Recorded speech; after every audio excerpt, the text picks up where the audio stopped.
everyone has their point of view, and you know, and normally I would give more credence to that, but it is a bit hard to take it seriously, being that so much information has been brought out. So you know, everyone's got their view. I know Larry sold out. I don't know about Odette. Not known her to be a liar.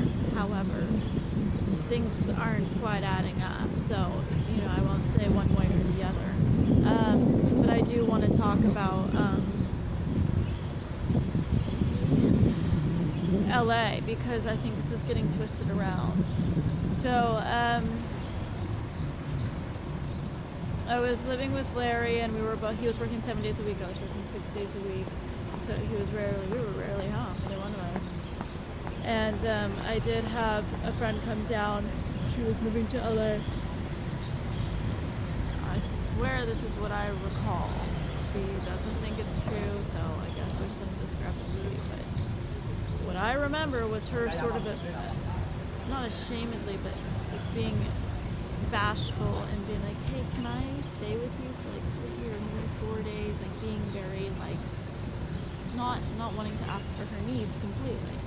And I was like, yeah, that's fine. And so, you know, she was gonna look for a new place down there. She had her truck and stuff, and she had a whole bunch of stuff, and she brought it in. So you might have footage of a whole bunch of stuff that's not ours, that's hers. Before you're like, she doesn't clean the house or some shit.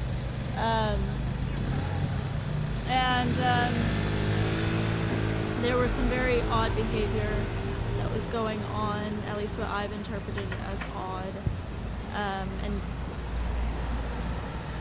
you know, there was some talk about Satanism and whatnot, so I do question things, but I don't know, so. But, and it's not like totally out of the blue to see this behavior, so maybe it's completely related, maybe it's not.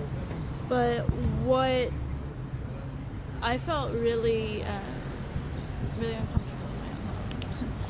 I'll just, you know, just point blank say it. I did, and I felt like I was getting alienated out of my own home, but I've seen this behavior,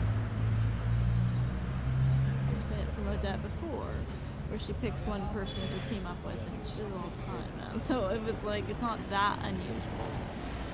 But I really felt like it was going too far. And she's saying now in her emails, you were on drugs and you had an episode. Wow, okay. Well, if I were on drugs, as she has stated before, she thought that it was in the weed, that I was getting drugs through the weed, that we were both smoking, which would make us both on drugs involuntarily. So I'm not going to take responsibility for something I didn't do, and something that she also reiterated she thought was happening. But also, I'm not like sitting here fretting about, oh my god, what if she was recording? Like, I wasn't doing drugs voluntarily, aside from smoking weed. So I'm not really fretting about this.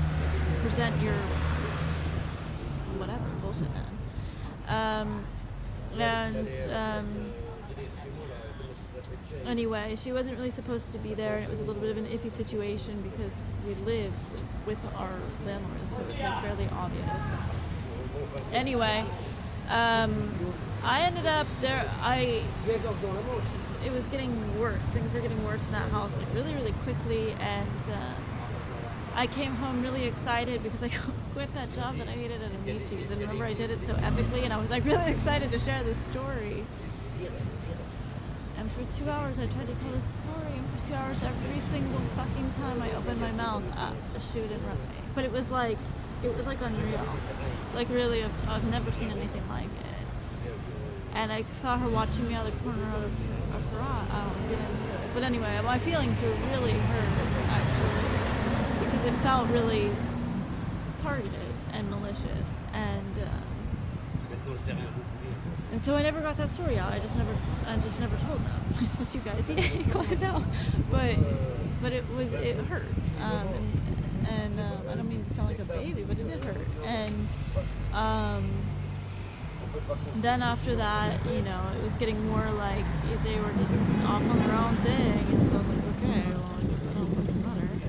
And they left. I think she took that Jack Daniels, and they left to go outside to drink it. I'm not even drinking it with them. They're like gonna go drink it with each other. Okay, fine. And when Larry came back, he had decided that he was gonna move out.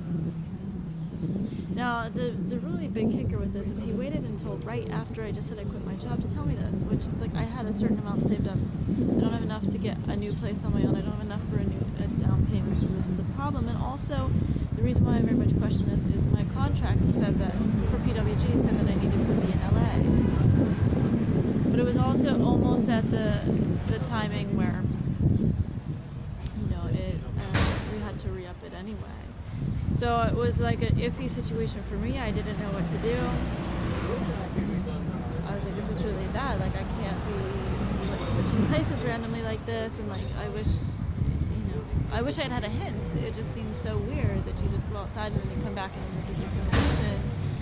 And so I just felt like I just watched LA get taken from me, my company, and my boyfriend, because I'd break up with him. We're not going to live in the same place, and he was moving out, so we'll take a step backwards, and that's what we wanted to do. And I also felt like perhaps I was losing a friend all at once, and I got overwhelmed, and I was driving, and I felt like I was being bullied, to be honest. It sounds like stupid. I know it totally sounds stupid, but that I really did. Like, I was like, damn, dude, I can't even get a fucking sentence out. Like, whatever, man. Like, this is ridiculous in my house. So, I didn't know what to do because she was like, you kicked me out. I'm like, actually, it's funny because I didn't want to do that. And so, the max that had been agreed upon, by all parties, in the beginning was 2 weeks that she'd be able to stay there. Really, initially it was 3 or 4 days, but that was the max, the outside figure. And so I was like, well, she needs the house more than I do. She has to be in LA right now, and I don't. So I might as well just remove myself from an uncomfortable situation. And you can rewrite the history however you want, or you will. But I was getting phone calls that it wasn't okay for her to be there. And so at the 2-week mark, I'm not even really sure why I had to do it, because if she was respecting the boundaries, I wouldn't have had to, but I had to call her and tell her it's time for you to go. And now that's being thrown in my face as I'm being a bitch because I held that boundary, and I can tell she's really hurt by it. But, if the person, the people that live there don't want you there, then that's what it is. So anyway, it was referred to as a drug-fueled episode or something. I'm like, that's a fucking overstretch if I've ever heard one. No, there was a lot more going on than that. But incidentally, I do think I was getting drugged. I think that was a small fraction of